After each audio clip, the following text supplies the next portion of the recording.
Albert AWOL, the voice of the jungle, broadcasting on the DVC to all points unknown. If you're within the sound of my voice, you're listening to Welcome Home Podcast on the DVC.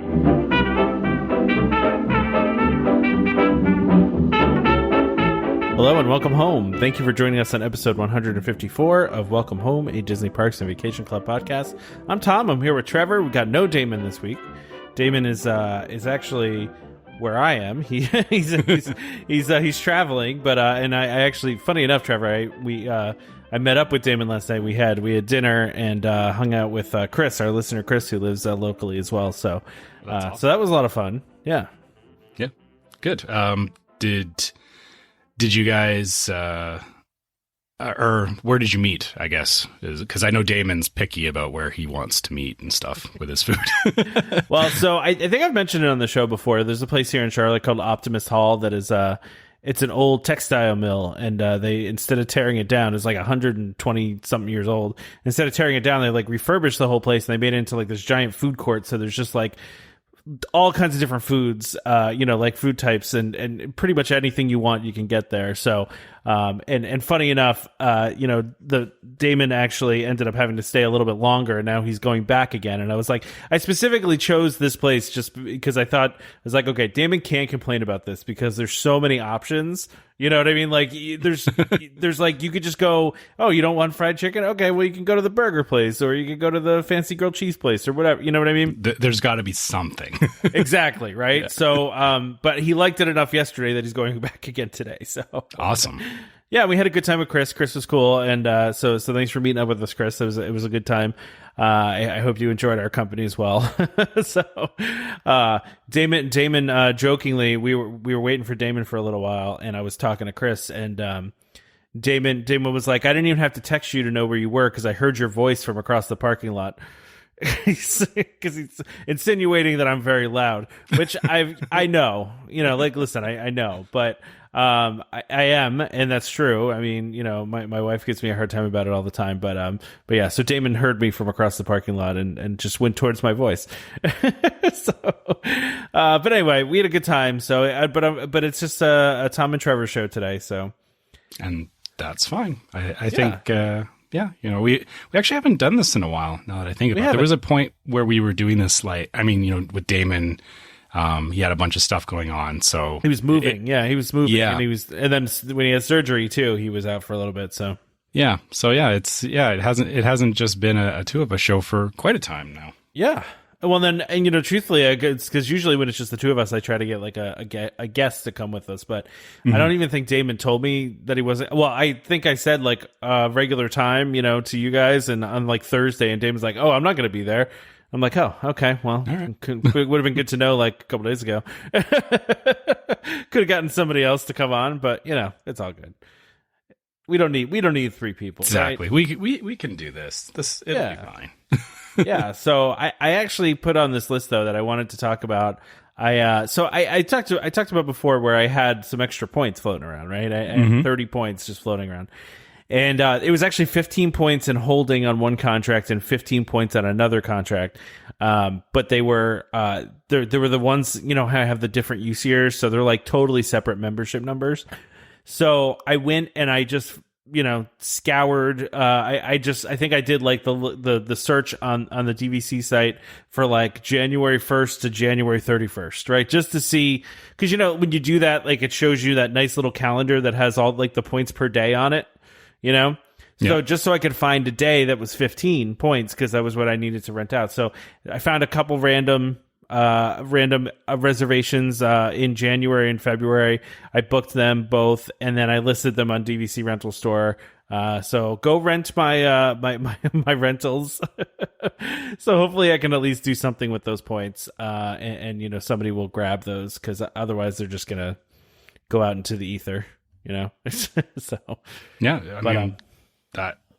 I would do the same thing. I actually thought I was going to have to do that, and then I realized I could actually bank my points still this year. So. Oh, that's good. Yeah, that's good. Yeah, see, I was done banking. I think I talked about this before, but I couldn't bank these 30 points. So it's like I got to do something with them, and we're they expire in March and April. Well, the holding point, yeah. So like the holding points were going to expire, and then the other 15 points I think expired in April. So okay, or expire in April, I should say. Right. I shouldn't say past tense. They're going to expire, and I know we're not going to go between now and April. So yeah, but it's good that you're doing it now because obviously you want to have enough time that somebody can actually rent them and use them, right? You don't want to be cutting it down to the wire. Yeah, and I mean, I'm hopeful somebody will, right? I mean, it's a one nighter, and I'm sure some people need a one nighter here and there, right? So one of them is a Animal Kingdom Savannah View Studio, and the other one is a Bay Lake Tower, standard view. But if you've ever stayed at Bay Lake, there's really no bad view at Bay Lake, honestly, because if you get like a parking lot view, the parking lot is in front of the building, which ends up like basically being like you can see the monorail and you can see you can see the Contemporary, and like there's wherever you go around it, there's always some sort of good view, Yeah. So yeah. So anyway, go rent my stuff. Yeah. So yeah. Go ahead. Sorry. I was going to say that this is how we're doing things now. We're advertising our rentals on here. Yeah. Go. Yeah.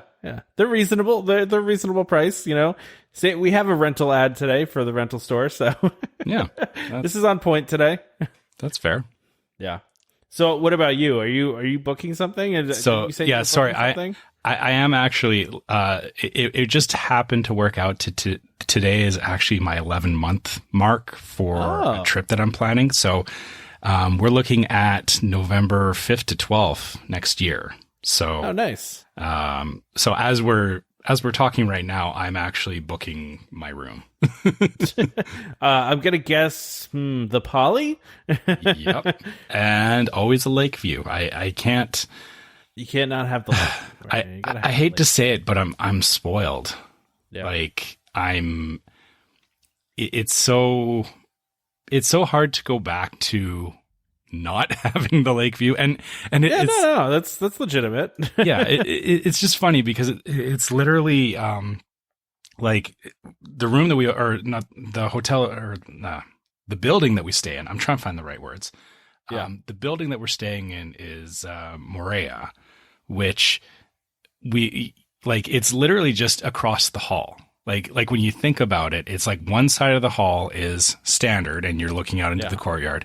The other side is Lakeview, and then you're looking out at Magic Kingdom. And like it's extra points and it seems frivolous, but I don't know. There's something about that view that like, well, I mean, you've got Cinderella's castle there and Space Mountain and all that. Well, of course. Yeah. Of course. Yeah. Yeah, it's hard to want to stay anywhere else right now. I get it. I mean, I don't blame you. You stay where you want to stay, right? Like, no judgment here. Yeah. If you want to stay somewhere else someday, you can. But stay where you want to stay. So, someday we will. But for now, this is fine. And I know, actually, it's good that Damon's not here because he would. He would be like, what the heck? Because I'm literally like, this is this is as early as possible that I can book this. Okay. Yeah. Yeah, that's probably good. Yeah. Although, it's funny though, because I noticed I was looking for, what was it? I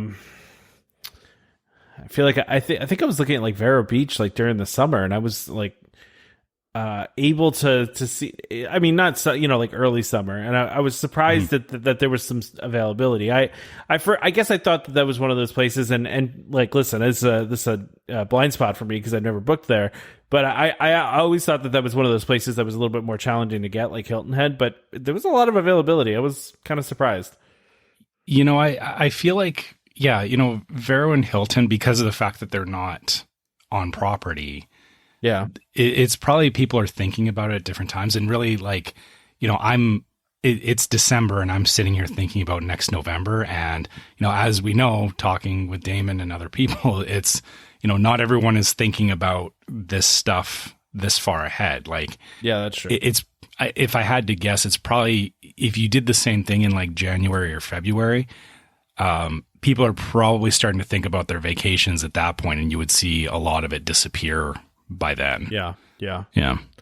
Well, interestingly enough, like I've seen a lot of people talk about their, the availability issues and stuff like that, but it seems like there's just availability issues during certain times when people want to go. Because I grabbed the November trip that I did. I grabbed that like a month before we were going. And I just picked up a couple one night reservations, but when I was looking at them, there were, not full weeks available, but there were, a couple 4 or 5 consecutive days available during some days in January. So, that's fairly last minute as far as DVC is concerned. It's a month out, and there's still some availability. So, I don't know. I'm not saying there isn't an availability problem. There is, for certain times, but, There is, but I think the interesting thing is because Disney set the restrictions on banking points. On the borrowing, you mean? On borrowing for or whatever it is here for the next year, right? Yeah, it's I think. Yeah. But I thought it was also you could only bank so much because what they're trying to do is they're trying to. There's a bunch of people that had banked points that were trying to, or they were saving them up, and they're trying to avoid being zero availability for like the next year and a half as people try and use up their points. But the interesting thing is that I think what you're seeing there, the comment about, hey, there's not everything is booked up. I have to wonder how many people are just, kind of like how you had those extra points. How many people aren't necessarily renting them out and they're just saying, I have like 30 extra points. I'm just going to let them expire because I can't do anything with them. Oh, I'm sure there's some people. I'm sure there's a lot of people that don't even know that you can do that, right? That you can rent out your points and things like that. I'm sure that's a thing, right? I suppose I would be surprised because I asked that question when I was looking into this because I was like, wait a minute, what happens if I can't use my points? Yeah. And I even asked my guide that question, and he was upfront and said, well, they'll expire after this time. He said, but you can rent them out to other people. So yeah, okay. See, my guide didn't ever say that. So, well, again, maybe it was just because we were asking the right questions. So, yeah. But no, I don't think there's a restriction on banking because you can only do the bank once, right, and then they expire. So, I don't think I thought they care as much about that. I thought the limitation though was on because there was effectively a year where people weren't going. I thought they were trying to limit people banking points into the next year so that there was a surplus of points like coming into 2021, 2022. Yeah, I'd have to look because I didn't think that there was any restriction on that. So on the banking piece, just the borrowing piece. But we can look that up. Either way, I feel that we're hitting a point where there's probably a bunch of people that are just letting points expire right now. Yeah. And so the weird thing is this is probably what Disney intended was that, there's still availability because people just aren't using their points, which, Disney doesn't want that either. They want people to use their points. Of course. Yeah. But they also don't want to be that, it's book at 11 months or you're never going to get it, right? Yeah. I don't think I'm trying to think if I've ever booked at 11 months. I don't think I've ever booked because a lot of people are like, oh, I got to book at 11 months always, right? And if you're looking for something really specific, well, for you're looking for a lake view. You're looking for something very specific. Like, whereas we don't necessarily care as much, we'll stay in a lot of different scenarios. So yeah, I don't necessarily care as much if we get this specific view or whatever. So, and I'll be honest, like if we were, or because of us traveling internationally and everything, I am always thinking about it this far ahead. Yeah. And yeah, getting the lake view is definitely, it is an intentional thing, but I'm not against staying anywhere else either. We've stayed plenty of other places on property. Oh yeah. So yeah, it's not that I have to stay at the lake view or nothing. It's just, I'm thinking about it as, hey, I might as well get this locked in first. So then that way I'm not guessing on it. And even, actually a good example for the meetup, I don't know if I told you this. So I booked again a poly room for the meetup, but I do have a wait list for one of those the 2-person rooms in the Riviera. So that would be fun. Yeah. So I'm waiting to see if that comes in. But the thing is I locked in my poly reservation first because I was like, that way I'm good and I don't have to, if I'm staying there, I'm staying there. That's no big deal. That's great either way. But yeah, if I do get that Riviera reservation, I'll be happy to check that out too. So yeah, that'd be cool. Yeah, I do want to stay at the Riviera. Like that's on my list for sure. Yeah, and this meetup, because I'm going by myself, I would never be able to book the 2-person rooms anytime soon because I'm not at a point where I'm going to take a trip without my son where it's just me and my wife. So I was like, hey, if I can snag one of these, great, let's try it. Yeah, no, that makes total sense. Total sense. All right, cool. All right, let's, now that we've, let's, or actually, I guess, is there any other renting or booking stuff we need to talk about before we get into listener questions? I don't think so. I think, we haven't talked in a couple weeks here because we had that little break in there. I almost just said, how was your Thanksgiving? But that was like a month ago for you. So. Yeah, it was great, but I don't know. Yeah. It wasn't last week. Or I guess, 2 weeks ago. Was yours good? Listening to this right now. Yeah, it was good. We had a good time. We had some fun and we, ate some good food and all that good stuff. So, good. Yeah, no, it was good. I can't complain too much. I still need to do a lot of Christmas shopping. Like that's weighing on me. We're only a couple weeks out here and we're still missing quite a few people, but we're working on it. So. I'm going to echo Damon because I'm the same way. We were like 50% done back in like October. And we had our Christmas shopping done, about 3 days before Black Friday, actually, because I usually don't do the Black Friday sales. We had everything bought. A couple of things showed up by Amazon. It's actually all here now, and we just have to do some wrapping, and then I'm ready to go for Christmas. Nice. Yeah. I just can't even think of the thing we're having a challenge coming up with things to get for people. That's the challenge we're having. So right. But you need to do like Damon and just go find some random stuff on Etsy because he seems to be really good at that. That's what we do, but it's just hard to just find the stuff that we want. So right, yeah. But I'm sure we'll figure it out. I'm not too worried about it. So all right, only 17 minutes in, and we haven't even talked about anything that's on our list here. So no, we got past item 3. We did. Yeah, that's true. Yeah. So Dan wants to know, assuming Disney World parks get back to 100% staffing in the next 6 months, what do you want to see happen with the park system? Park system's not going away. The park reservation system's not going away. He's saying, what do you want to see happen? I mean, I guess what you want to see is not having any days filled up, right? I guess that's, which is unrealistic though, because some days will at some point, They will, but the same thing happened. The same thing happened even without the park reservation system. There was days where Magic Kingdom, especially towards the end of the year, Christmas, New Year's, stuff like that. It's pretty rare still though that they would shut it down. It was just for those major holidays. I think the thing is that again, personally, I like it because it tells you ahead of time.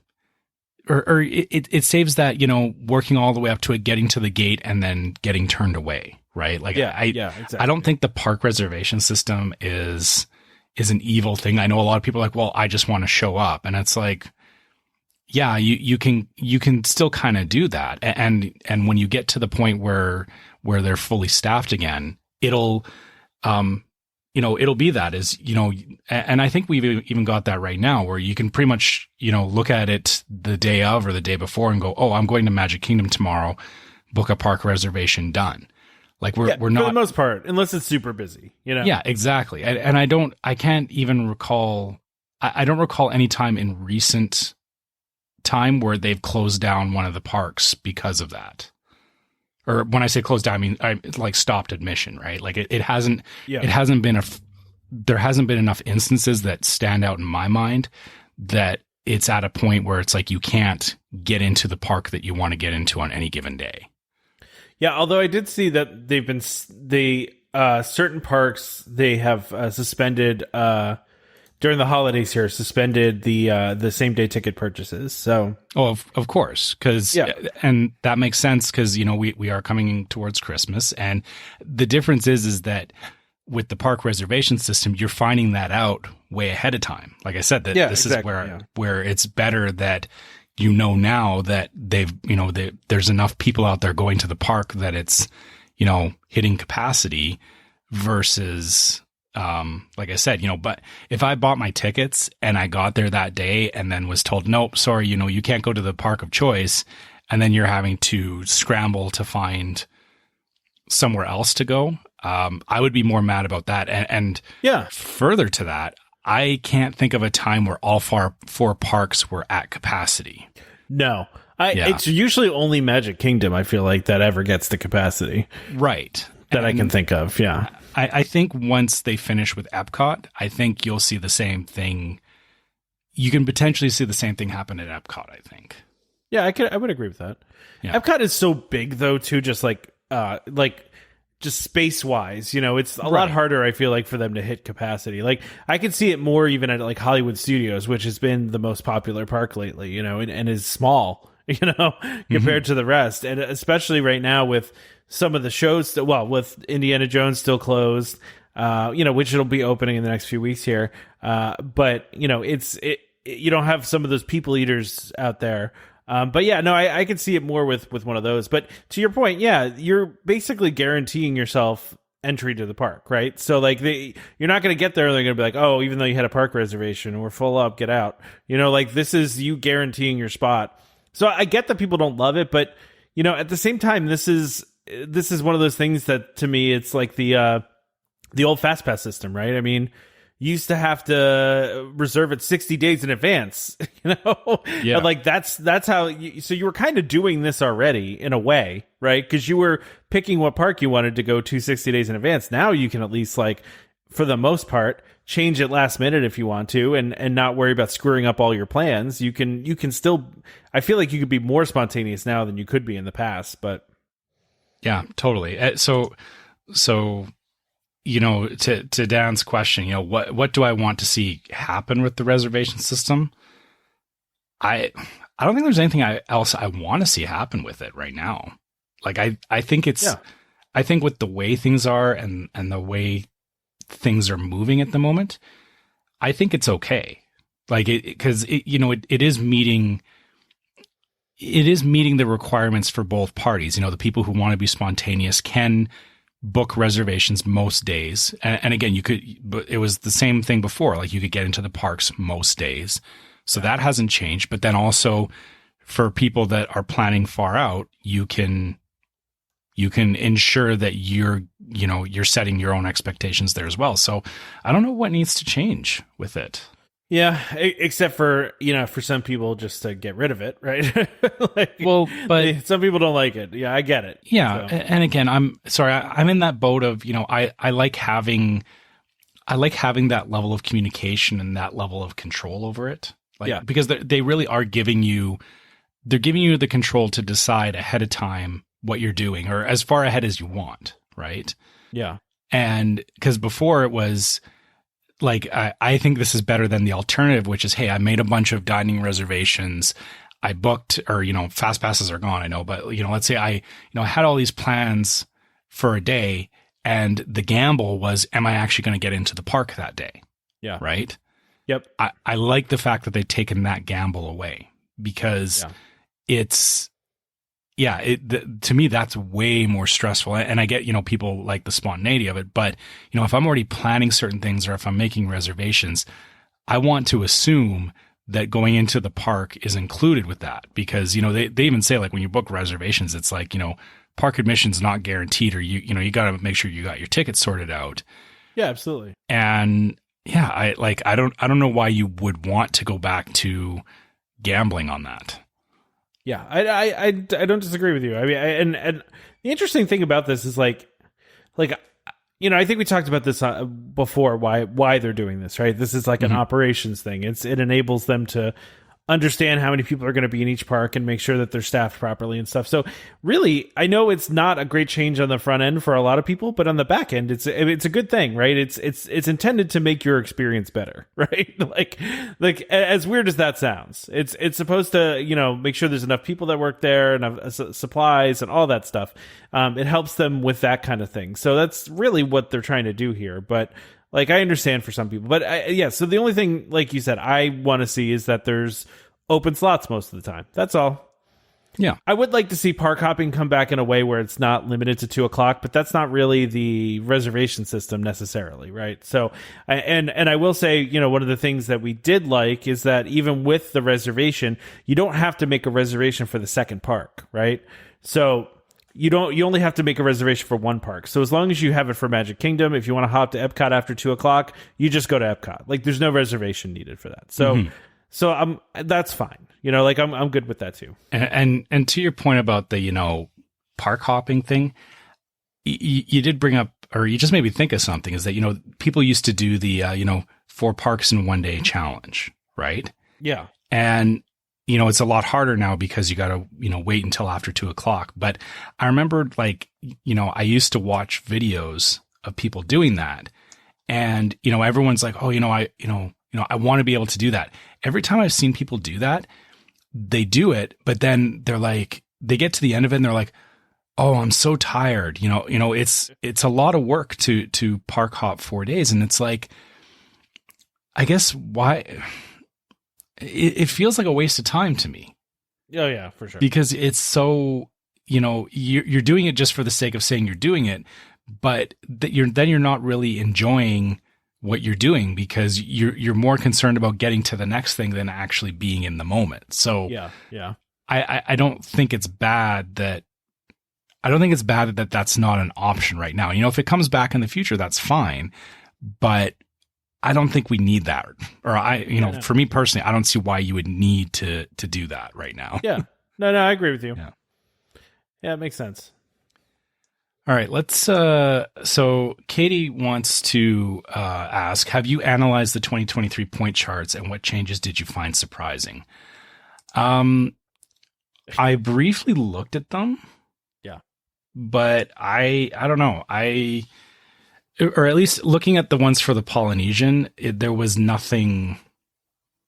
It seemed pretty standard to me. Like, it was like, okay, yeah, they moved a couple of dates around, but all in all, there's nothing groundbreaking about it to me.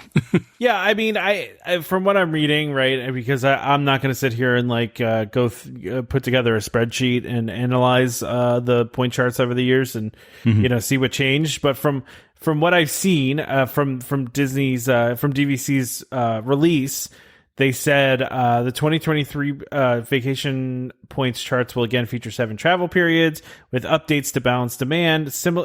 By the way, I love their transparency with this. I feel like they're pretty transparent with what they're trying to do by changing the points around. So similar to the 2022 reallocation, travel periods with greater demand will require more points, and travel periods with less demand will feature fewer points.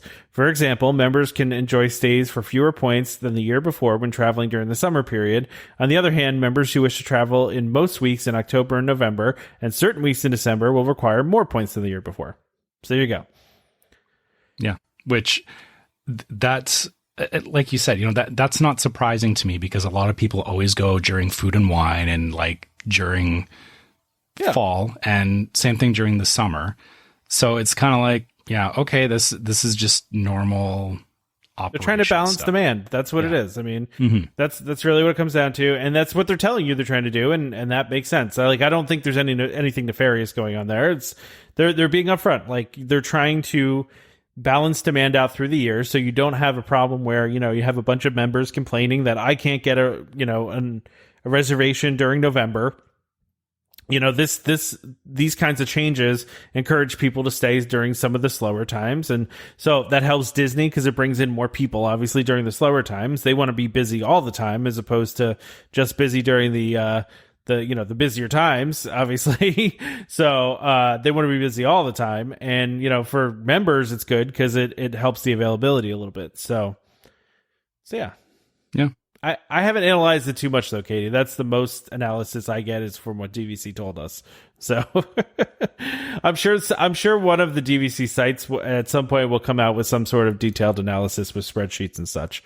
But that's not something we're going to do here. So all right. So Chris, this is Chris from Discord. Maybe you guys want to debate in the next episode my situation. I live in Southern California, about an hour south of Disneyland. Have a 17-year-old daughter, senior in high school, 15-year-old son, sophomore in high school. We currently use our points about every other year to get 2-bedroom units. With the kids getting older and starting to get on with our own lives, we see our use changing in the next 5 years or so. Our plan, load up with some more points. They currently have 320 and get a grand villa about every 2 years, alternating between Aulani and Disney World so that we can have our kids come with their partners, family, friends, and their own space. The debate, where should we get these points? What resort has the best villas, assuming price is not an issue in the debate? We currently own at Saratoga and Aulani. That's kind of a tough question, right? It is. And I guess the part that I got stuck on was that he lives an hour south of Disneyland. Which, but wants to go to Disney World and Aulani. Yeah, but that's totally fine. I get that. You know, you don't want to go to the place that's just local. You want to go somewhere else. So that's that's fair. But you know, my initial thought would be, you know, get some points at the new Disney or the new hotel opening in Disneyland. But then the problem with that is that getting villas there will probably be more expensive than most. So.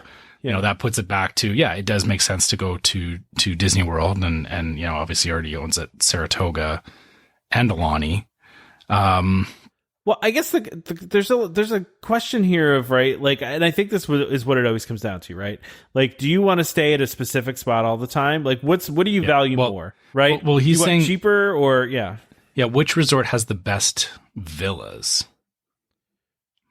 That's a tough question though too. He means like the grand villas, right? Yeah.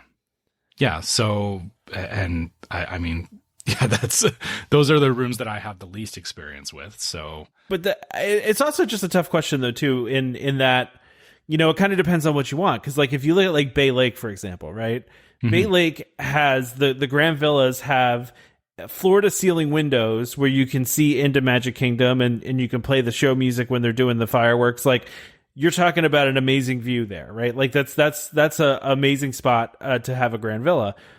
Or you could talk about like, you know, an Animal Kingdom one that is, you know, a couple floors and has a pool table in it. And, you know, you have a really nice area to go and look out at the animals. I've heard the ones at Riviera are amazing. I mean, I don't know. It's tough. It just kind of depends on what you want too. Cause like, you know, do the amount of years left on the contract matter to you? I don't know. I mean, is that a consideration you need to take too?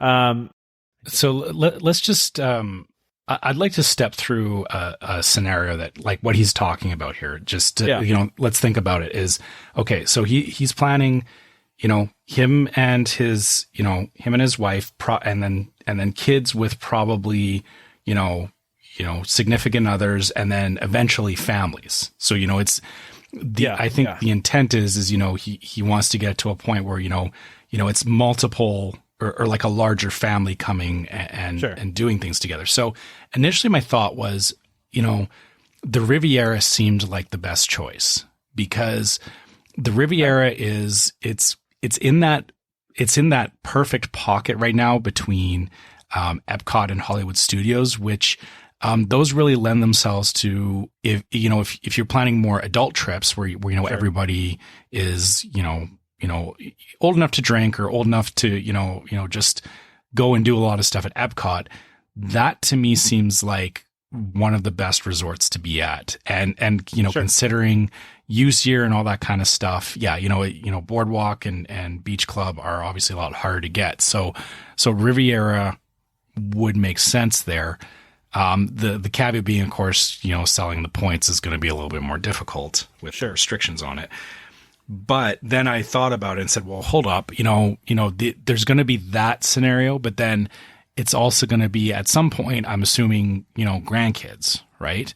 Sure. Yeah. And then the question is, well, that's, you can still do that at Riviera, it would still be great.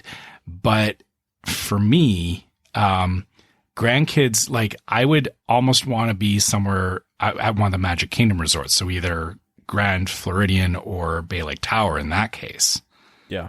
So I guess, yeah, the part that I'm missing here is like, he's talking about in the next 5 years or so. And he's looking at that change, but I guess is the intent, or I guess I would be thinking even more long-term than that myself. Like, cause you can obviously bounce around, like everybody does. Yeah. You can, and you can even just, stay at Saratoga. Right. Well, I was going to say, Saratoga has grand villas. I mean, and they're really nice. I mean, if that's what if you're going bang for your buck, that's probably going to be your best bang for your buck, right? It is. Yeah, you're absolutely right. If you're not thinking about, like I said, I was talking through the locations because, if you're thinking about that and you want to have that, kind of going back to me talking about, that room looking out over the water at the Poly, right? Yeah. If that's what you want, I would be thinking a little bit more long term on that because, you really want to stay at the one that, the one that every time you go, you're like, yeah, this is what I wanted. Right. Like exactly. Yeah, exactly. So yeah, I mean yeah, I mean, if you look at like a 3-bedroom grand villa at Saratoga, sleeps 12 people. King size bed, 4 queen size, and a queen size pull down. I mean, like that's a lot of beds and a lot of space. And that's totally that large family scenario I was talking about. And again, the thing about that is that you could probably, or you could go more if you were planning that. But he's saying like he's going to go between Alani and Disney World. So ignoring points and costs and all that kind of stuff. I almost want to say buy Alani because I mean, like they're like Disney's dying to get rid of Alani points. So, like, well, that doesn't mean they're still necessarily the best value either. Oh well, no, that's but I mean, if they're going to spend the time at Alani, why not get Alani points then? I mean, right, but I wonder if it's a case of he has enough to do the every other year trip, and it's not like because you have to remember, if it's if it would cost him like 200 points and he's got 100 points there right now, that's enough to do every other year. So that may not be the issue with Alani. Like I said, specifically thinking about Florida, like I guess there's either two ways to do is go with Saratoga, which, you've already got points there and you can just expand on that and really make use of Saratoga. Or I'm leaning towards Bay Lake Tower just because, thinking about that bit of, a little bit past 5 years, I would rather have a Magic Kingdom resort when you get to the point where you want to bring grandkids, like that's like, I mean, I shouldn't say like the Riviera and the other resorts that they're just as amazing. But for me personally, when I take my grandkids, I want to be like, there's Cinderella's castle. Yes, you really can't beat the view out of a grand villa. It's looking down over Space Mountain and all that. Yeah, no, it's you really can't. I mean, they're amazing, and that's definitely on our bucket list. Like, I would love to do a grand villa there. One of these times, but they cost a lot of money or cost a lot of points. They do. So, all right, let's answer one more question here, and then I guess we can probably do the ad after that. Oh gosh, really? Okay, yeah. Good. Yeah. So Corinne via Discord says, if you could bring back one ride /show /experience that is now gone, what would you bring back? And the caveat is whatever you bring back would replace whatever is currently in that spot. It's tough. Horizons. The original Figment. Yeah, that fair? Yeah, is that allowed?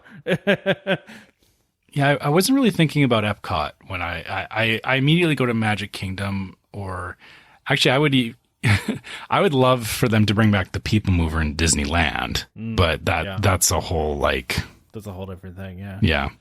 But that's just, I mean, that's still, well, I guess it's standing but not operating, kind of, right? They made changes to it to do the rocket rod things, and it's all busted now. And it's all messed up. Yeah. Yeah. They can't rip it out. So, and they're gonna do something with that eventually. Oh man, it's a tough question.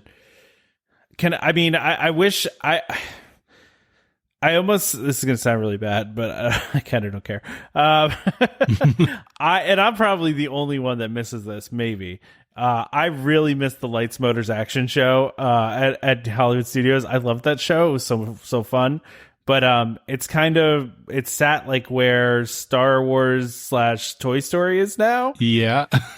I'm trying to even think geographically. I mean, it might encompass there was areas that, there. And then there was the backlot tour. The backlot tour was the majority of the space, but Lights, Motor, Action was in that same area.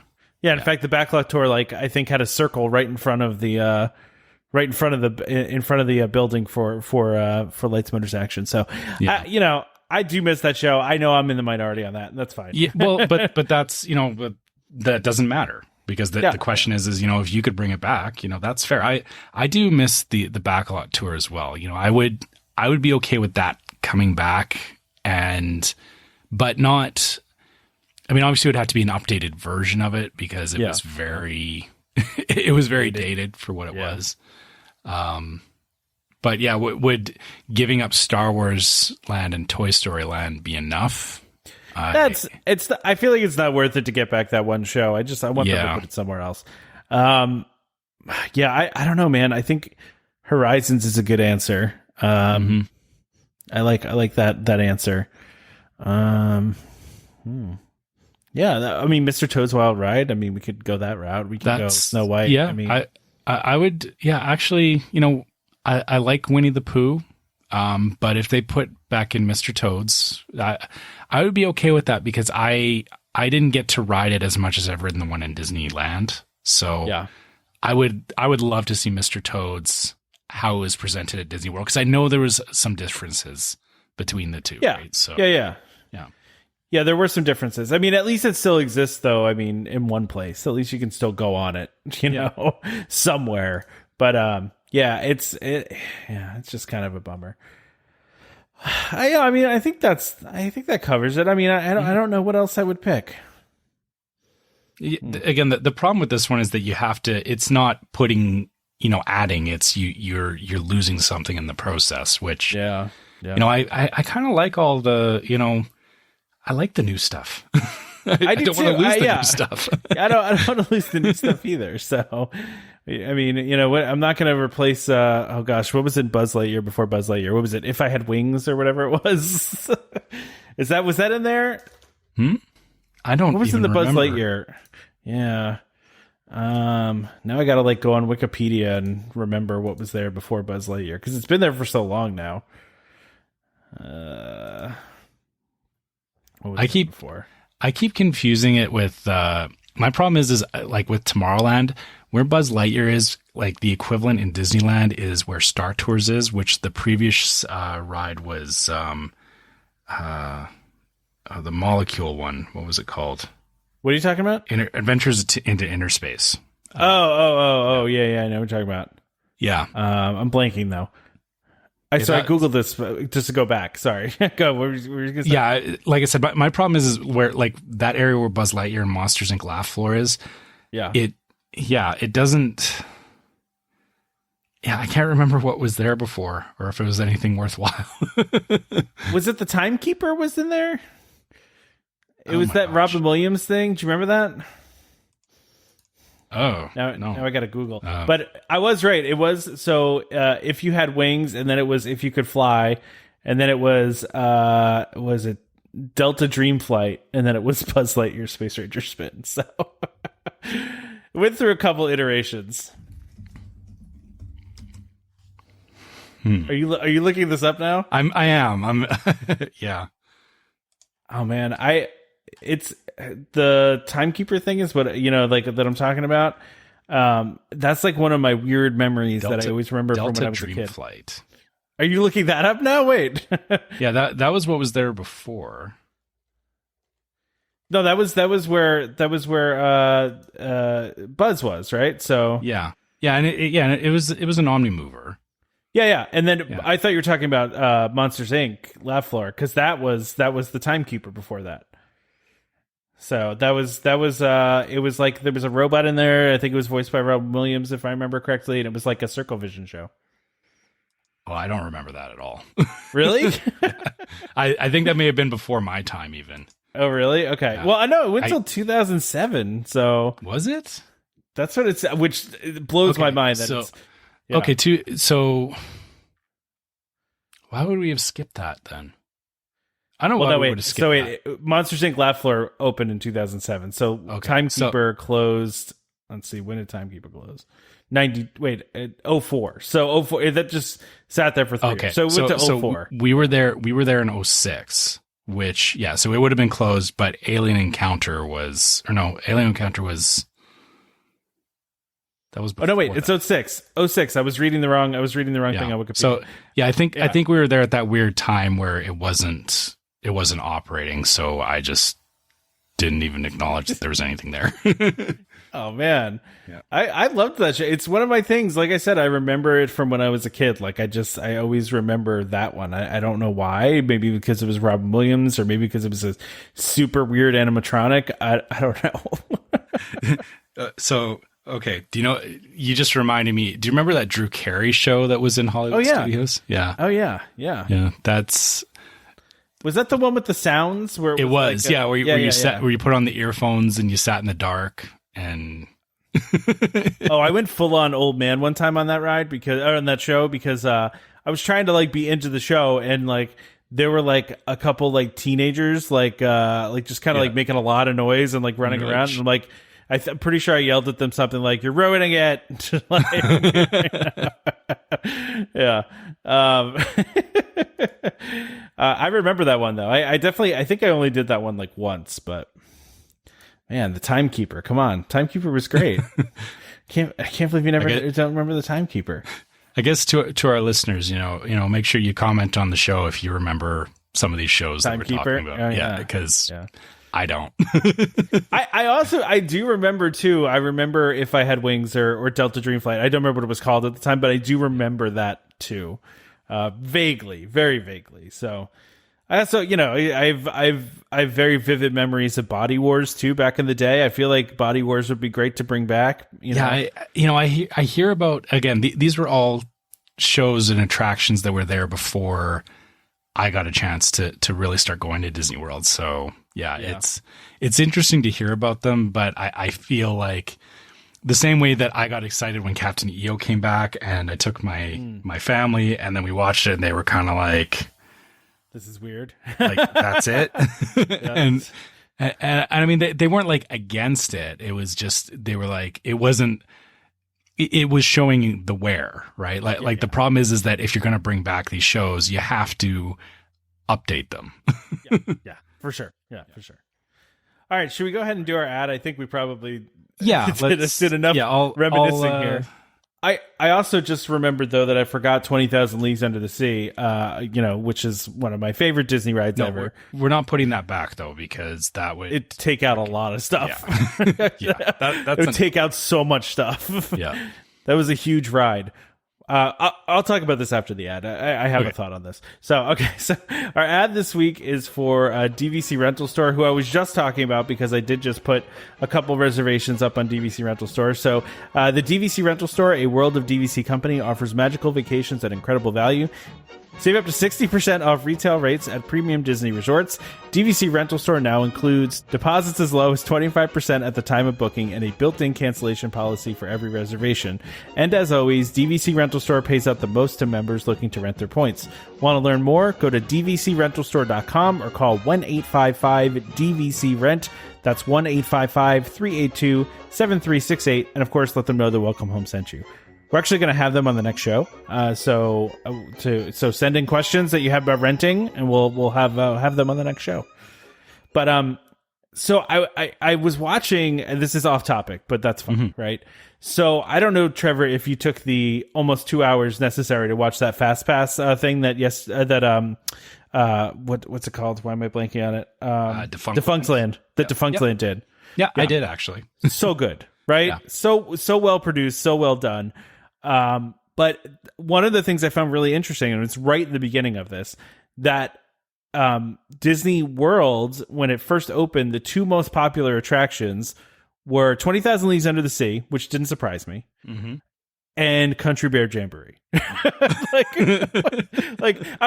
watched that and I was like, what now? But that was because of the whole e-ticket thing, right? Yeah, exactly. And it's really interesting how he broke down how the ticket book system was artificially making that a popular attraction. Well, it was telling people that it was, it was new. So, everyone had to flock to Country Bear Jamboree. Yeah, seriously, if you haven't watched that thing at Defunctland yet, it's so good. I mean, I really badly want to get the Defunctland guy on here because I love all their videos. I've watched a lot of them, but that one is so well done and so well put together and well researched, and just, I mean, one of their main points of research was the guy that literally invented the Fast Pass concept. But then they also because we've talked forever, I think, on the show, and Disney fans in general have talked forever about, did Fast Pass make lines longer? And he did full on simulations and figured out, gave a definitive answer, Yeah, which and the interesting thing, and so I will admit, at one point in the video I felt a little attacked because he was talking about the people who really knew the old Fast Pass system or the Fast Pass Plus system greatly benefited from it.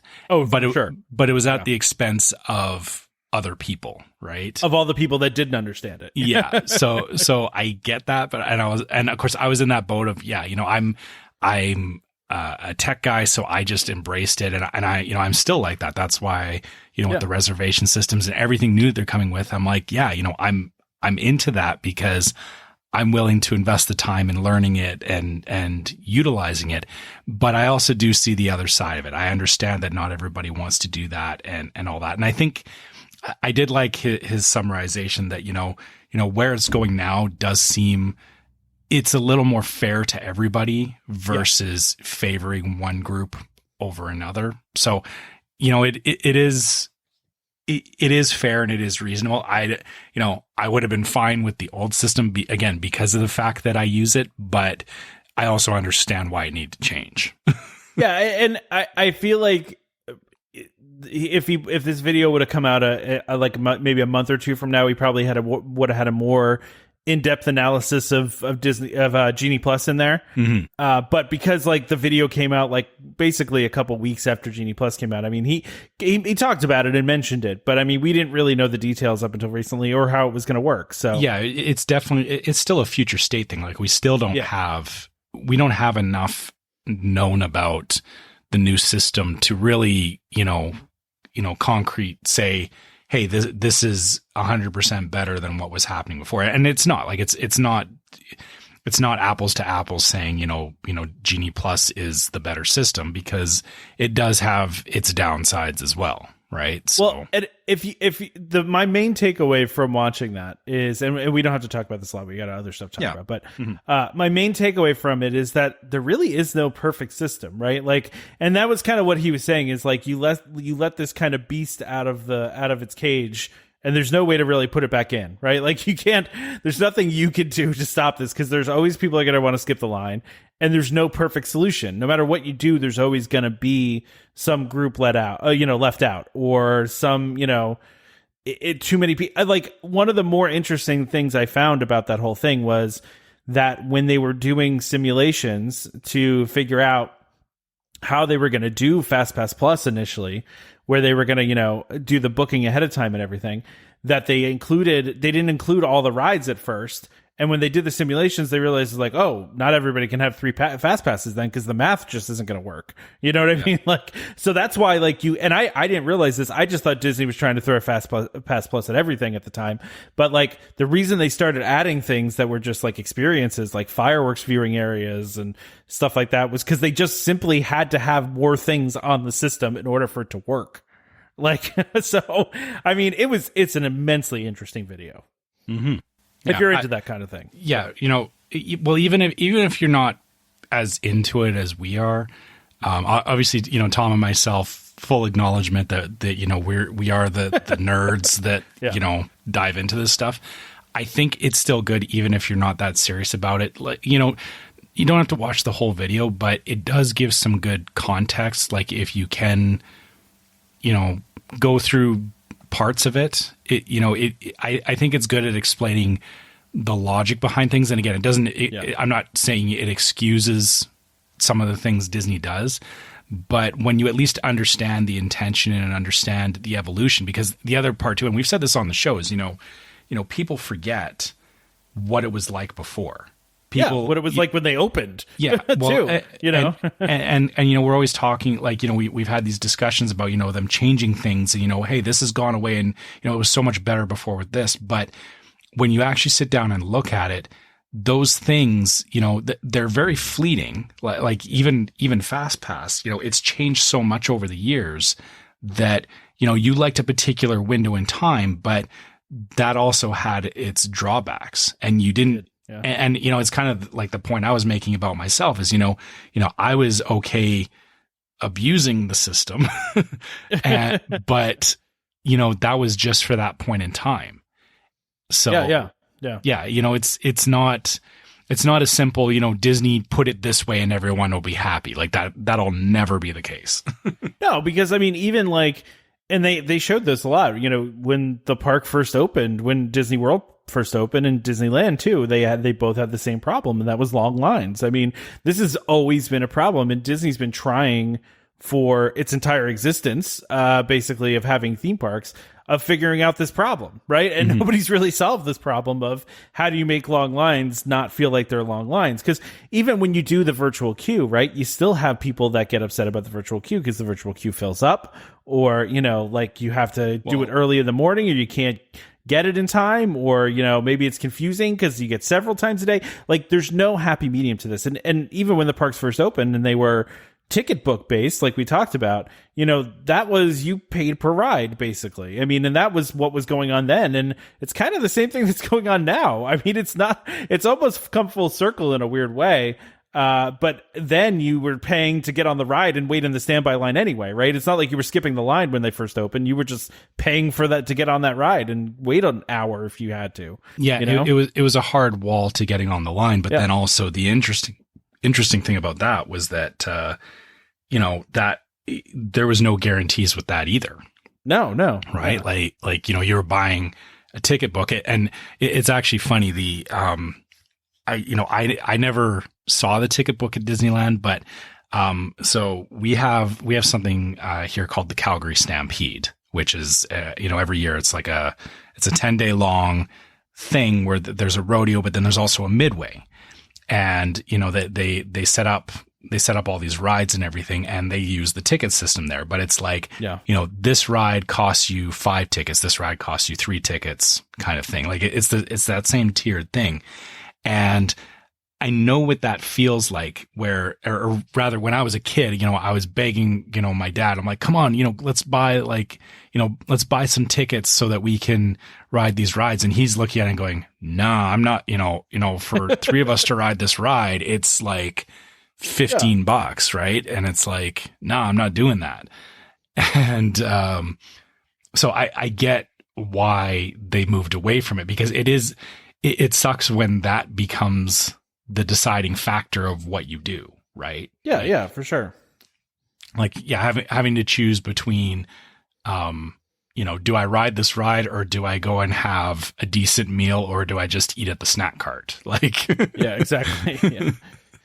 There's so many. I mean, I honestly, even though it's almost a 2-hour video, like it flew by because it's very entertaining too. That like even if you're not into like the whole minutia of everything, like they play old commercials. There's some snarky commentary. It's just funny. It's funny and well done. Yeah. It doesn't have blinders on to the fact that, you know, Disney has made some missteps along the way. Sure. Yeah, exactly. Yeah. But the whole genesis of it, like you said, though, like watching it at least gives you a reason why things are happening, right? Like, so, and understanding it more, right?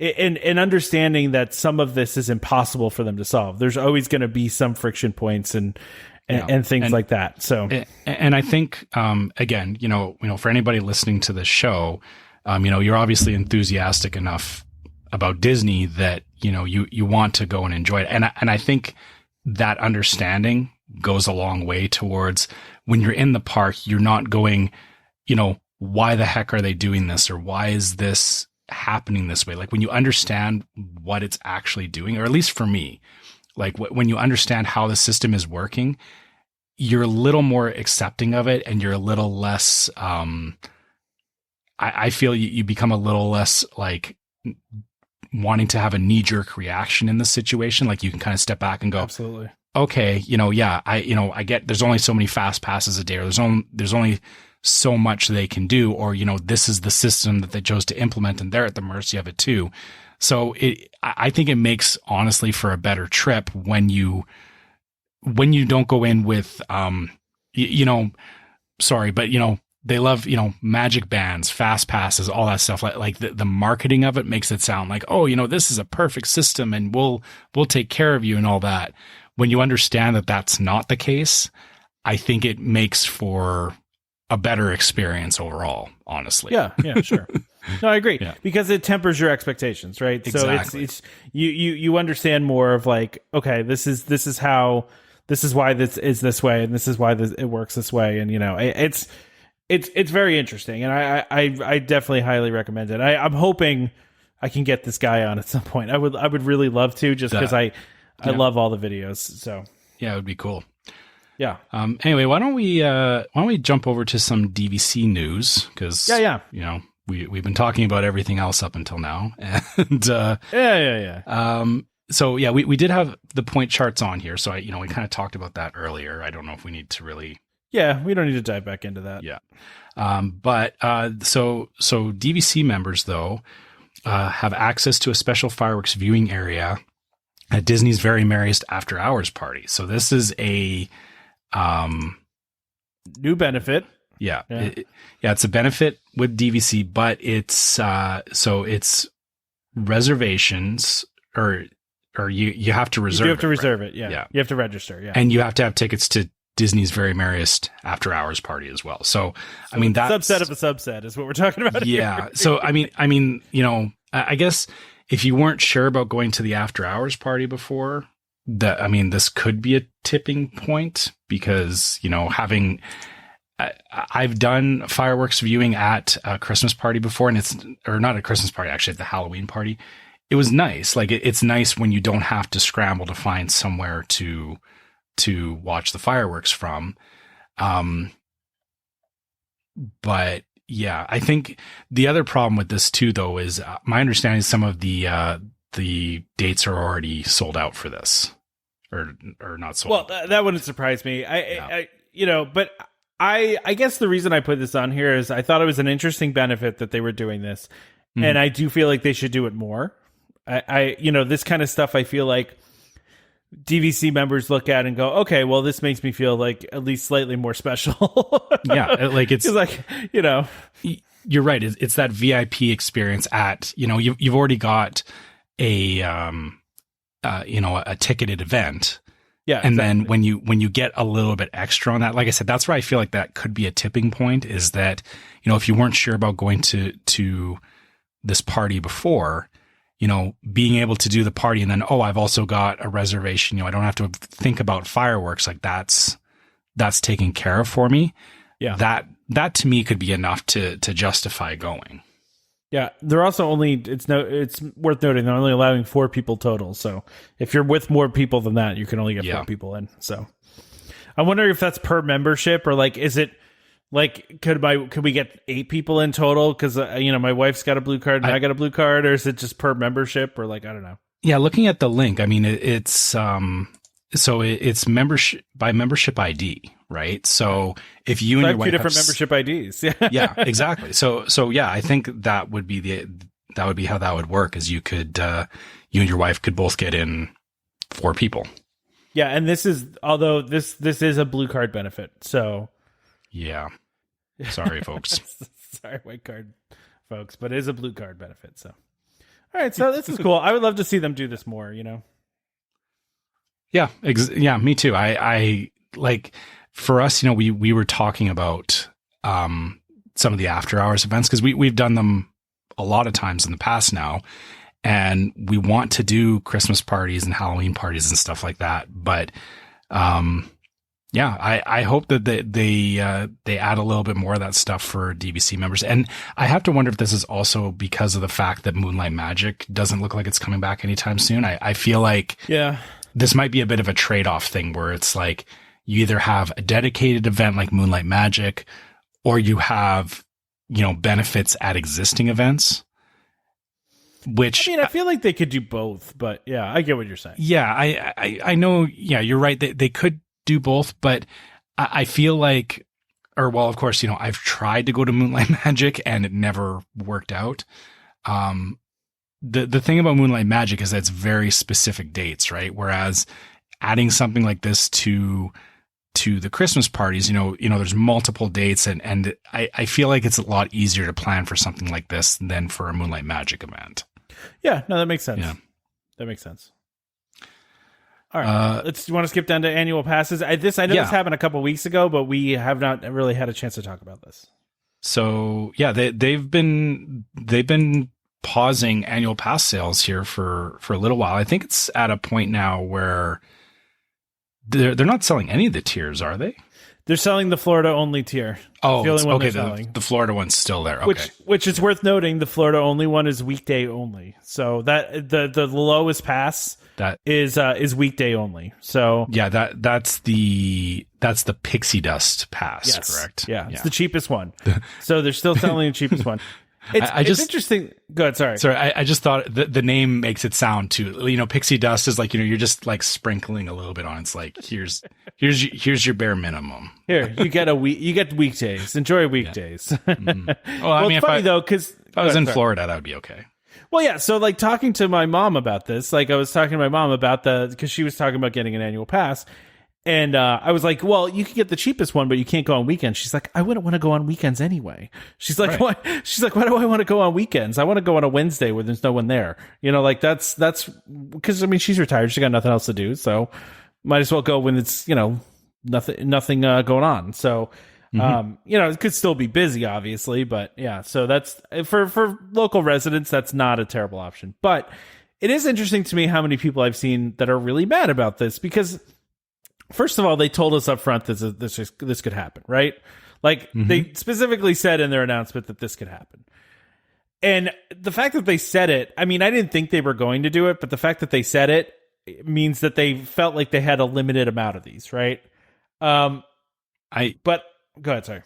I feel like this is deliberate with, going into the holiday season. Yep.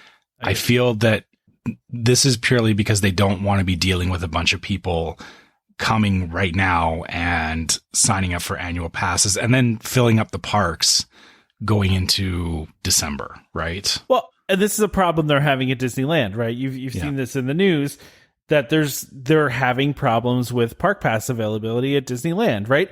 And listen, and conversely, it's funny though, because I've seen people also complaining about the crowds at Disneyland. So people complaining about the crowds, but also complaining that they can't get in. It's like, man, like that's a good problem to have, I guess, is that you have too many people that want your thing. And that's been, the problem that they've had for quite a while now is that their demand is way outstripping their supply, which is a problem. And everyone keeps talking about the prices going up, right? And we've talked about this so many times. It's like, yeah, they keep raising the prices because they can, because their product is in demand. If they lowered the prices, it'd be even more in demand and the parks would be even more busy. Like, so it's funny to me when I see people say the parks are too busy and they're too expensive. And it's like, well, you're going to have one or the other. Like that's too cheap is going to be busier. You know, like that's how it is. So listen, I know this stinks for you because you were looking to buy an annual pass at some point, but it's also possible that they just lift this after the holidays, like you're talking about. Yeah. And you know, like I'm not going till February, and usually, and I've done this before, is, you know, I already have my park tickets for our trip in February. And what we've done is, you know, we just go to the ticket booth at the TTC and we just say, hey, I want to upgrade this to an annual pass and pay the difference. Yep. I am hoping we'll be able to do that. But even if we can't, like, again, it's not the end of the world. And again, also as DVC members, like the big reason that I get the annual pass is because the Sorcerer Pass, when you get past about 10 days with it, it saves you money. I don't care about the discounts and everything. It's, you know, it's just about saving money on the park tickets.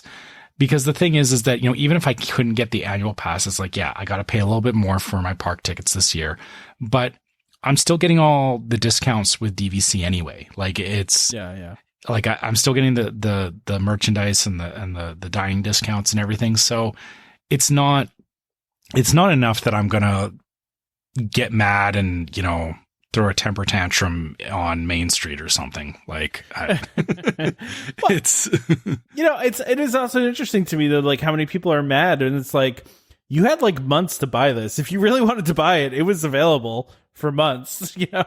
Yeah. Well, like, but for you, it's a little different. It's different for you, right?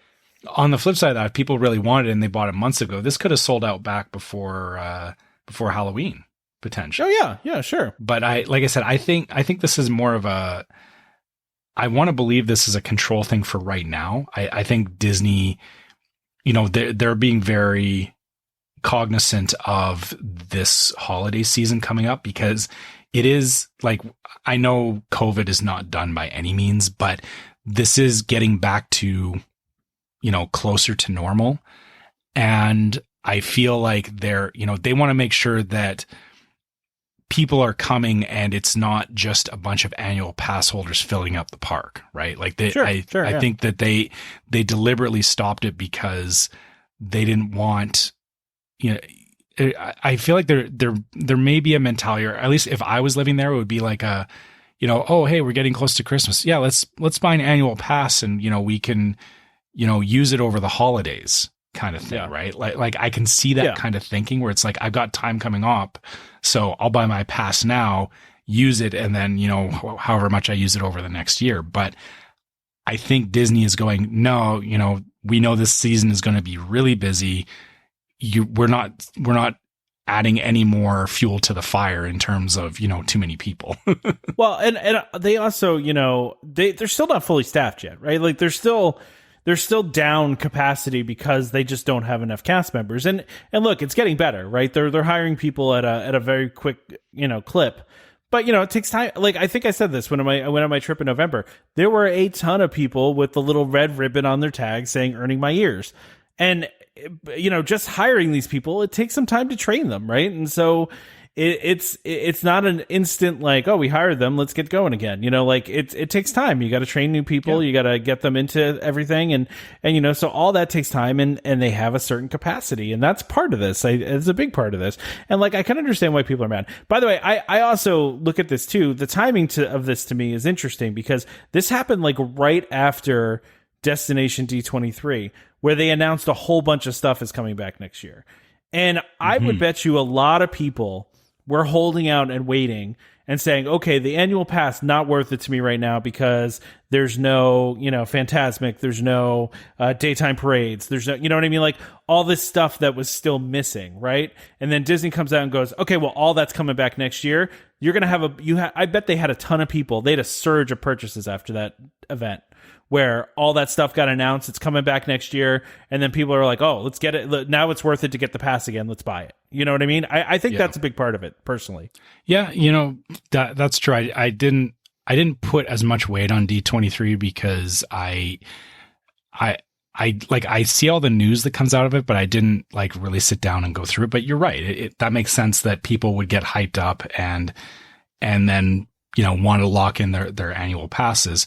And I think it's, like you said, it's probably that combination of, a lot of hype, very shortly built, and then also them looking at their staffing and going, right now, we can't, if everybody buys these passes now, we don't have the people to do this. But over the next couple of months, as more people come online, they'll probably hit a point where they can go, yeah, we can now facilitate having more annual pass holders, right? Yeah, which is why I feel like they reserve the right to pause them if they needed to, Well, yeah, because they don't want to be in a position where they've sold all these annual passes and there's all these APs standing at the front gate going, I paid for this, why aren't you letting me in, right? Yeah, which is what's happening at Disneyland right now. Yeah. So, yeah. They need to open those other parks at Disneyland. Well, they need to build those other parks. Yeah, right? They just need more space at Disneyland. That's really what they need. Yeah. So anyway, I understand. I get why people are upset about it. I get it. But at the same time, I don't think that this means they're gone forever. They specifically use the language pause. They're going to come back. It's just, it's strategic more than anything. And I also don't think that this is nefarious, by the way. And like, they're like, well, we need money. So let's pause annual passes because we make more money off of the people that come for a week than the annual passes. Like, I don't really think that factors into it as much as capacity does, in the holidays and all that stuff. Like, I think they're still limiting their capacity somewhat, which is why you see some of the park passes being sold out during the busy times. So I just don't think that that's the kind of math that they're doing at the moment. Yeah, this is not, we're obviously speculating on this just on what we know. There's probably a lot more going on that, Disney is looking at going, we can see numbers, we can see, people booking trips, all that kind of stuff. We don't have that level of visibility, and they're probably looking and going, nah, this is a bad idea. We can't be offering annual passes right now. Well, and not only that, the borders reopening for a lot of the countries that, where a lot of people come from, like, Canada and like England and, places like that, where a lot of people come to Disney from those places. So, that's probably part of it too. So anyway. All right, I don't know what we can really talk about with this other than I just watched the video and I was like, this is, I'll take your word for it.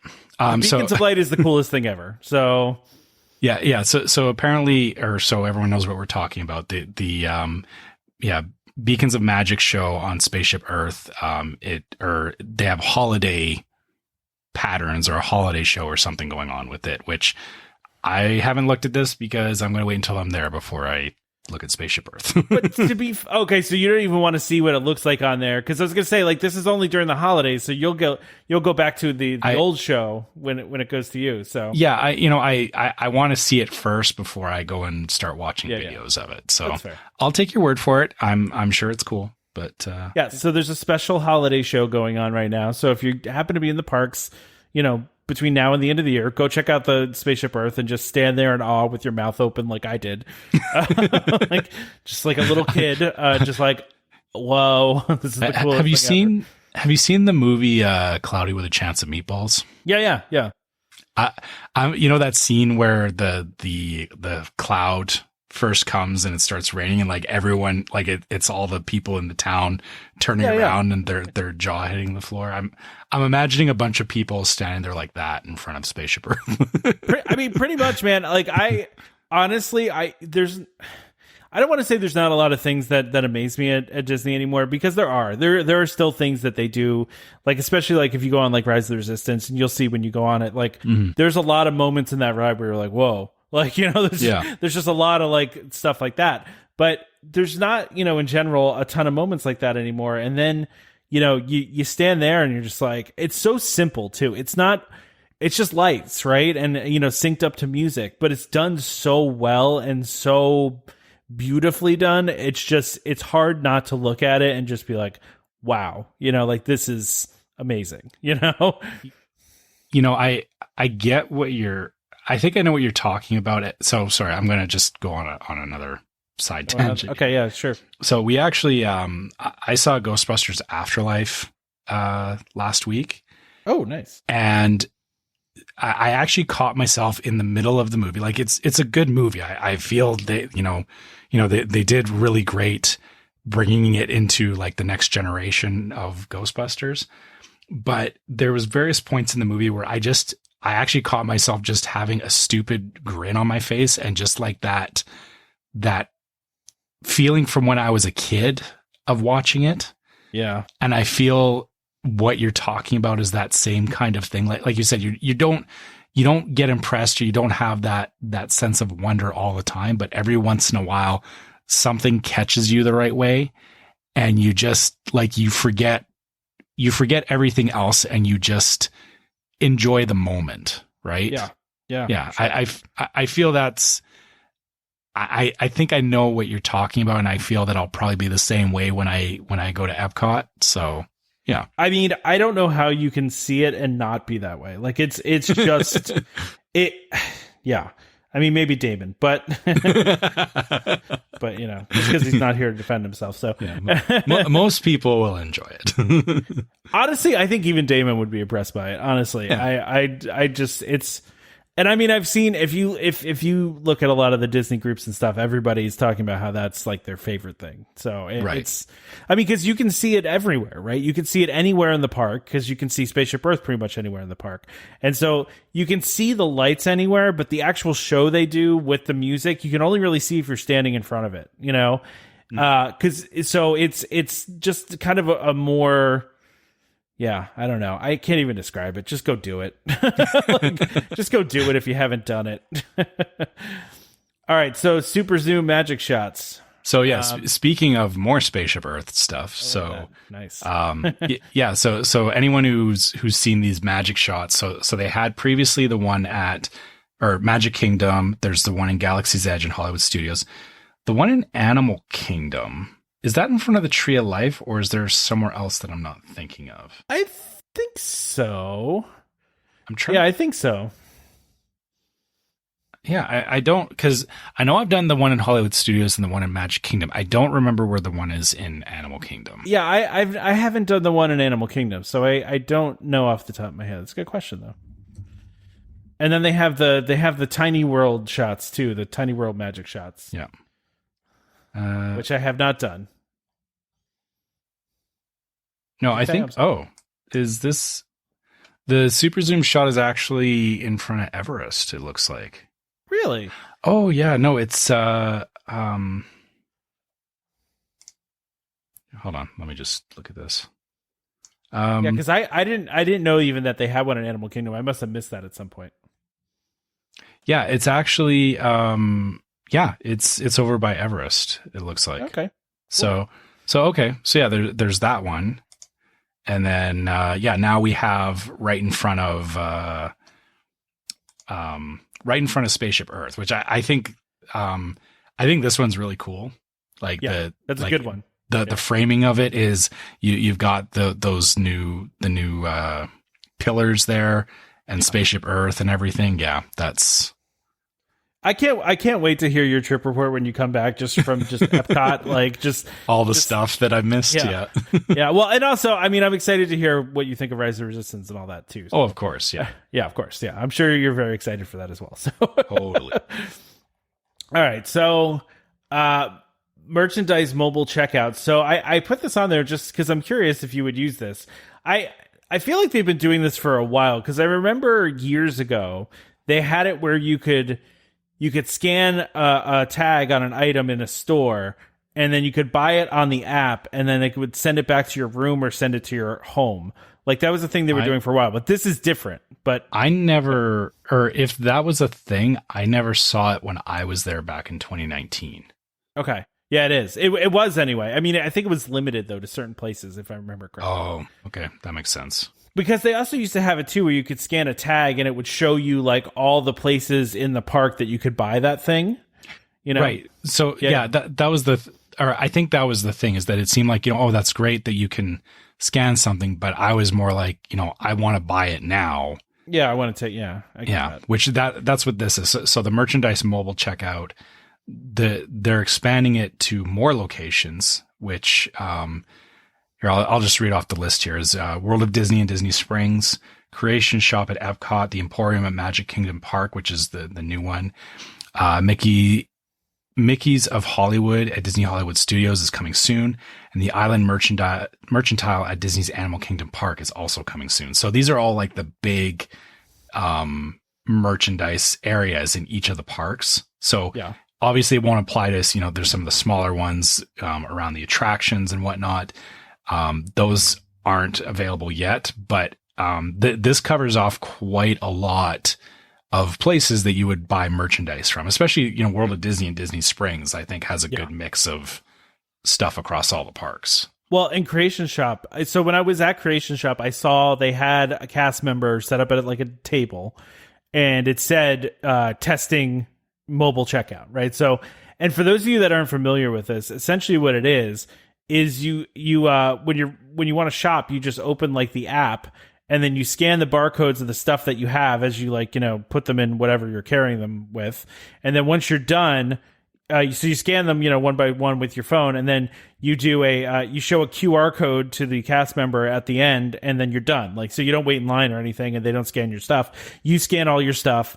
They give you a QR code, they scan it, and you pay, and that's it. Like, so you walk out. So it's supposed to be like a little bit easier and not have you, you know, going up to the checkout line, essentially. Yeah, again, this is, like I said earlier, for me, I love this kind of stuff because I love this new technology and the convenience of it, because as you're walking around the store, you can, you know, you're kind of, instead of, you know, when you get to checkout and it's like you've got a whole stack of stuff and the person's having to go through and find tags and scan it all, it's like you can scan your shopping cart as you go, and then, you know, get everything in your cart. And then, and I know like Amazon's doing something like this as well with some of their stores, where it's like, as you're walking through and picking stuff up, you're scanning it. And then, at the end, you just, you know, you show the QR code, which is when you pay for it basically, but like everything is preloaded there. So the whole idea is that, I know some people will be like, well, but you still have to stop somewhere and show someone a QR code. It's like, yeah, but that takes 2 seconds versus,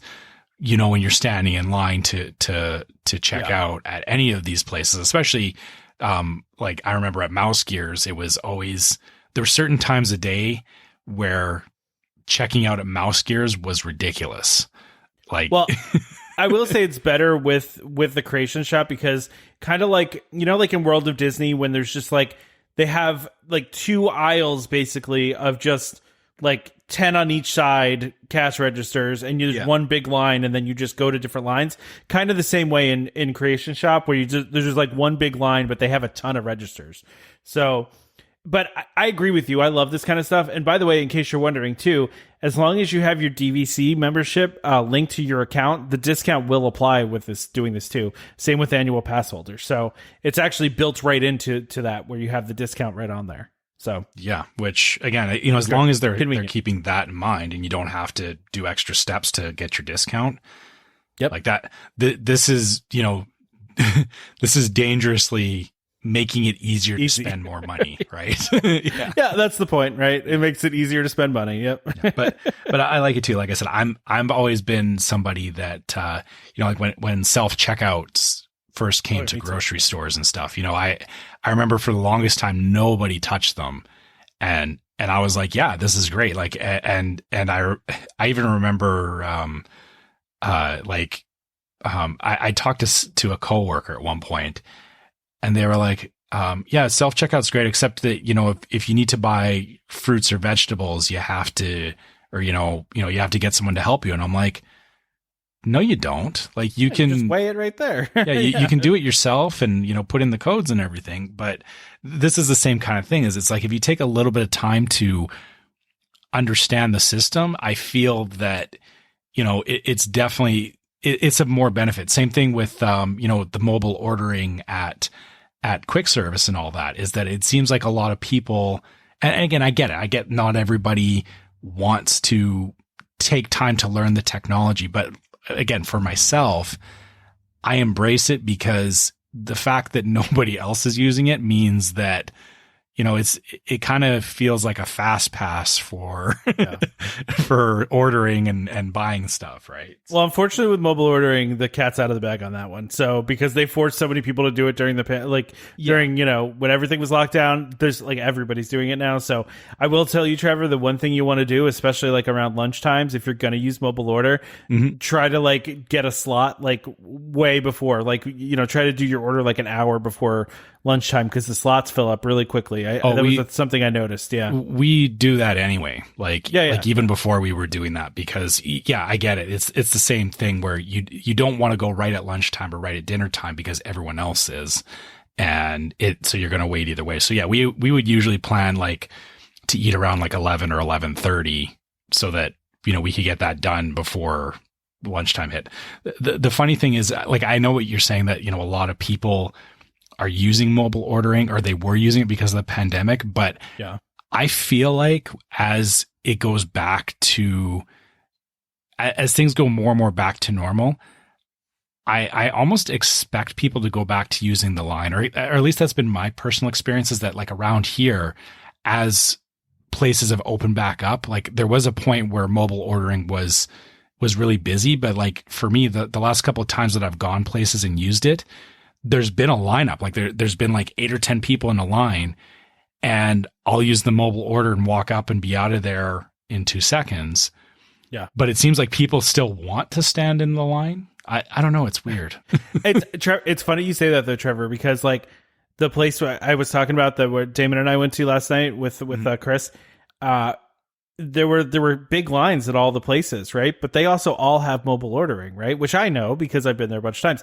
So there's these big lines, and I said to Damon, and Damon's like, "Oh, I guess I'll get in line." And I'm like, No. Just order on your phone, and it'll be ready in 10 minutes, and you'll just go pick it up, and you don't have to wait in line. In those situations, I guess people don't even know that it exists and that it's something you can do. But I mean, I know Disney pushes it a lot for mobile ordering at the parks. But yeah, no, I know what you're saying. I totally agree. The less I can interact with a human, the better too. So yeah. The thing is that Disney was purchasing it, or not purchase. They were pushing it. But I feel like as things get back to normal, you'll find that more people are just going to want to get back in line. No, you're right. It's a weird phenomenon. True.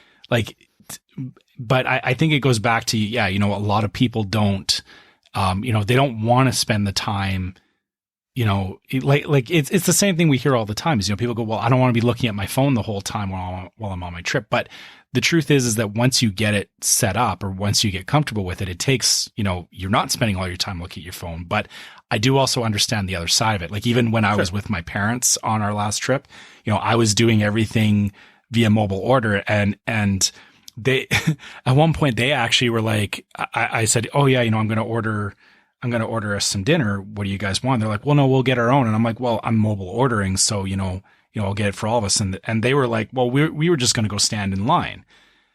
And I was like, no, you're right. Yeah. By the time you guys finish standing in line, we could have our food and be done eating. So Exactly. So yeah, it's weird though. But again, I get why my parents did that, because to them, they didn't have any of the stuff set up on their phone. So, and because, again, that's not something everybody wants to do. So I can see as time goes on, and you're going to see it that, even though they're offering these things like mobile checkout and all that kind of stuff, people are going to use it, but I don't think it's going to be as prevalent as you think, which is weird, because in my mind, it seems better, but I also get why people want to just stay with the way things are. No, I'm all for any technology making my life easier. So, and in my mind, this makes my life easier. So, yeah. So, I didn't test it out while I was there, though. I will tell you, the only reason I didn't use the mobile checkout is because we bought something that we really needed to have wrapped up and packaged, like something fragile. So in that case, we still wanted to go to the register so that they could, box it up. But then again, I think the cast member that's sitting at that table may be able to do that for you too. So I don't know. Right. But I guess that's the thing, is if they can still provide some of the other services that they do, like if you could do all the checking things out and then have it sent back to your room or sent it wherever packaged up, if that can be included as part of it, then those cast members, they're doing just that. They're not having to do, ringing people's orders up and doing that. So it's still faster, right? Oh, agreed. Yeah. Agreed. All right, so let's talk about this next thing that doesn't affect either one of us. It does affect me, but not in the way that you think. So parking lot trams are returning to Magic Kingdom, particularly. Which has been a thing that people have been complaining about for a while now. Totally. Because walking across, the concrete savanna is, it's rough. Yeah. I get why people don't want to do that. That parking lot is crazy huge. And at the end of the day, I wouldn't want to walk back to my car either. Yeah. But and so this is coming to Magic Kingdom this month and then other theme parks throughout 2022. Obviously, they're prioritizing Magic Kingdom for understandable reasons. So, yeah. And for me, it's, when I'm walking back to my room at the end of the day, we do have to walk by the tram or rather like we come out where everyone's getting onto the tram, but then we hang a right and go into the Polynesian through like a little side path. But yeah, it's, I enjoy seeing it because, again, the top hat and monocle moment. I think we do this every time we walk out is, you see all the families, they've got like strollers and kids and they're all tired and whatever. Ugh. And, we're walking back with our backpacks and we also see everyone piling into the tram and we're like, sucks to be them. So you just like it because it makes you like feel good about yourself. Like, it's just it makes a you feel reminder, superior. Like, you guys have to get on the tram and then get to your car and then get back to your hotel room. And I am like maybe 100 feet from getting to my bed. Yeah. Well, see, it's funny because I don't even like. I don't drive when we're there. Although this past trip we did drive that one day to Hollywood Studios, but even then, like we weren't far enough that I felt like I needed a tram. You know what I mean? Like I was, It was because we got there so early in the morning. Like our parking spot was pretty close. It's funny though. This will probably make some people laugh. So I since I never drive into the parks, I didn't know like what to say to the parking lot attendant when we got up to the booth because I'm like. I know I get free parking, but what do I just say to this guy? So I drive up and I go, oh, so I'm a pass holder. And he goes, good for you. like in a really condescending tone. And I was like, I was just trying to tell you that I can park here, for free. I mean, I don't know. What was I supposed to do? I thought there was a lane for pass holders. I don't know. I didn't see a lane I didn't see one, but, no. Maybe I guess I should have just stuck my Magic Man out the window and not said a word to the guy, but he was he was not very nice about it. But anyway, this is a good thing. Look, I think Disney, they've been trying really hard to get bus drivers and I'm sure parking trims falls kind of not necessarily under bus drivers, but it's not all that dissimilar. It's a little more custom actually, because those trams are very hard to control. Exactly. And so if they had a hard time getting bus drivers, I'm sure they had a hard time getting parking lot tram drivers, right? So I'm sure it just took some time. So I'm glad that they're coming back, and I know a lot of people that drive to the parks are going to be very happy about it too. So sorry, I also had a lady push me out of the way one time when I was trying to get into one of the trams, so that was fun. Ugh. Like I said, sorry, I'm the guy standing off to the side, you can see the tram and there, I bet if somebody took a picture in front of the tram, you could see us in the back corner, with, turning our nose up, those monocling over there. Those poor people having to venture on the tram. It's such a shame. I know exactly what the meme's going to be this week. Let's go back to the room and relax and watch the fireworks. That's funny. Yeah. I will say though, the tram is kind of like one of those, we're at Disney kind of things. You know what I mean? You feel very much like you're at Disney now. It has that, it has a certain aesthetic to it. It almost feels like a Tomorrowland thing to me. Yeah, I feel like they look kind of like they're almost like the monorail almost in a weird way. Yeah, which for me that all kind of falls in with contemporary monorail, all that retro futurism. Like the tram feels like part of that, which agreed. Yeah. All right. It's good. And so talk about things coming back, right? Yeah. So one of these I care about, the other one I don't. I think I can guess which one you care about, which one you don't. Yeah. We have Storybook Dining at Artist Point and Boatwright's Dining Hall reopening this month. So you care about Storybook, don't care about I do. Storybook honestly it's one of the best meals I've had on property.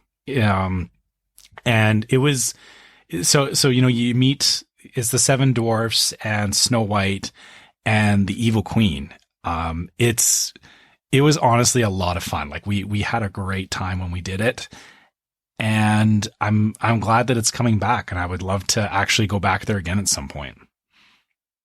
You're coming up on are you going to do dining reservations for your February trip? Because you're coming up on 60 days soon here. Yeah, actually, we've been talking about it, and we're definitely doing Space 220. And of course. And I actually had to have a discussion with my son because he said, or I said, well, what do you want to do? And he's like, Space 220 and Garden Grill. And I said, okay, but we're not doing those on the same day because it's a lot of food. And well, are you going to do lunch for Space 220 or are you going to do dinner for Space 220? We'll probably do lunch for Space 220. But the problem is that if you do that and then you do Garden Grill is, it's that family style thing. Either way, you're eating a lot of food in one day. And we made that mistake where we did Garden Grill and we did Via Napoli in the same day. Oh, yeah. And it was way too much food. Yeah. So we're going to break it up, and I'm actually going to try, we're going to do Space 220 one day. And then, we have another day where we're going to go to Magic Kingdom, but I think we're actually going to park hop over to, we're going to do most of our day at Magic Kingdom. And then, for dinner, we're going to park hop over to Epcot and do Garden Grill. So that works. Yeah. So that's the plan so far. We haven't actually looked at anywhere else that we want to go because, we figured, I just want to get back into getting used to doing the parks again before I go and make a whole bunch of reservations. But, those two, my son said to me, he's like, Garden Grill is non-negotiable. Oh, nice. Yeah. Which, I'm glad he feels the same way as I do. I still want to keep going there. But I feel like Space 220, I know you've been there and you had a great time. I feel you're going to have a great time. It's going to be another one of those, we have to do this kind of experiences. Dude, it was not a one and done for me for sure. It was such a great experience. I want to do the dinner now. I want to do the dinner. Not that it's all that different. They add a couple dishes for dinner, but I don't know. It was so cool, and I just want to do it again. And it was just so much fun. So yeah, you're gonna love it. It's gonna be great. So you're also, I think a festival's going on while you're there too at Epcot, right? Isn't arts Festival going on? Of the Arts, yeah. Yeah. Okay. So you'll have some stuff for that too. So lots going on at Epcot for you. Mm-hmm. No gardens though. But anyway, yeah. We kind of went off on a tangent there, but yeah. So obviously there is more dining options coming up. Like I said, for us, I would love to go and do Storybook dining again. But that'll be, like I said, we're going to wait because we have other places we want to go first. And sure, this may actually, the November trip that I actually booked as we've been talking here, that may be on that trip. So I'm just trying to think of what, I kind of didn't even think about the fact that those two restaurants were still closed. So I'm trying to think of what is even left that is still closed. You know what I mean? What major restaurant is there that isn't open yet? So now I feel like I got to pull up the website just to see. Cause what's available and what's not. Cause I'm trying to think of what's closed still. Pretty much everything is back open at this point. I feel like there's got to Victoria and Albert's is still closed. So, okay. That's fine. But what? Yeah, I don't know. Here, I'm going to just look on Disney Food Blog and see if they have a list of what's closed. Yeah. Yeah. The list of open is much larger than the list of closed at this point. Of closed, yeah. Yeah. Yeah, I'm trying. I mean, there's very little that's closed. But which, by the way, one of the things that was closed actually while we were there was the Muppet the gift shop, the Muppet gift shop right outside of Muppet Vision 3D. We were so bummed about that because we really wanted to go in that store, but that was closed. So I guess so. Akershoe in Epcot. Oh yeah, that's still closed. Yeah, that's still closed. Monsieur Paul, I don't know where that is. It's in France, isn't it? That's France. Okay. Yeah. Restaurant Marrakesh. It's Takumite in the Japan Pavilion. Okay, well that's like the super fancy one though. Yeah. So, but again, yeah. So we're down to like the last couple, and same thing like Akershoe's the. I mean that's a character meet, but that's the nice one in Norway. So yeah. And then so there's really not that much still closed, I feel like. No, and then Hollywood Studios Neighborhood Bakery and Disney Springs Pepe by Jose Andre. Yeah, I think that one's not even open. I don't even know if that one ever. Yeah, I don't know that one. So, but yeah, I mean, pretty much everything's back open at this point, and it seems like the rest of the stuff next year is reopening. So, actually, sorry, there is more than that. So that's in the parks, 1900 Park Fair and Victoria Alberts, as you said, and the Garden View Tea Room are still closed. Okay. Hoop-de-Doo. Oh yeah, Hoop-de-Doo. That's probably the biggest one that's still closed, I think. I mean that's a huge. That's probably going to be one of the last ones because of the performers and everything. Same thing with Spirit of Aloha at the Polynesian. Yeah, agreed. Yeah. I think Hoop-de-Doo is probably the biggest one that isn't open yet. So, but like you said, that's a big part of it is the performance piece, right? So it's going to take some more time to get that open. Yeah. So yeah, I mean, but like I said, the list of things not open is far shorter than the list of things that are open at this point. So for sure. So I expect over the next couple of months here, you'll see announcements. But and then the other one, actually, just looking at this list, of course they listed Typhoon Lagoon on here because it's not open at all. Yeah, I hope it is open by the time I go in February. Maybe it's possible. I know all you're like you go to a water park in February. Yes, I'm Canadian, and you guys think it's cold, but it's like if it's 75 or 80 degrees, that's like summertime to me. We should wrap this up. Yeah, we should. I think we're getting tired and punchy. Yeah. No, so yeah, that's I know what you mean. Yeah. All right. Let's do this. So if you guys want to reach out to us, make sure you send us an email at welcomehomepodcast@gmail.com. It's the best place to get a hold of us. We love seeing emails, and you guys share your own experiences, you ask us questions, all that kind of stuff. Just keep it coming. And then same thing on Facebook. If you guys want to follow us as Welcome Home Podcast, that would be great. You can also join the Facebook group Welcome Home Disney Waitlist and see all the memes and all the discussion and just generally a bunch of great positive Disney discussion going on. We're not like those other groups. I feel like that should be our tagline. Yeah, exactly. Yeah, there was a fun discussion about groups that we've all been kicked out of on Facebook, of Disney groups that we've been kicked out of on the Discord. So I was gonna say, or I'll mention. Yeah, we have the Discord server as well, and I'll mention that in a bit. But there's so join the Facebook group if you want to follow that. There is we have the YouTube channel, which is Welcome Home Podcast, and Instagram, which is Welcome Home Pics. Those anytime we do live streams, you can actually catch those on YouTube if you missed the live streams. And Instagram is a great place to you can see actually Facebook posts on Instagram as well, but also when we go to the parks, you'll see pictures and stuff from there get posted on Instagram.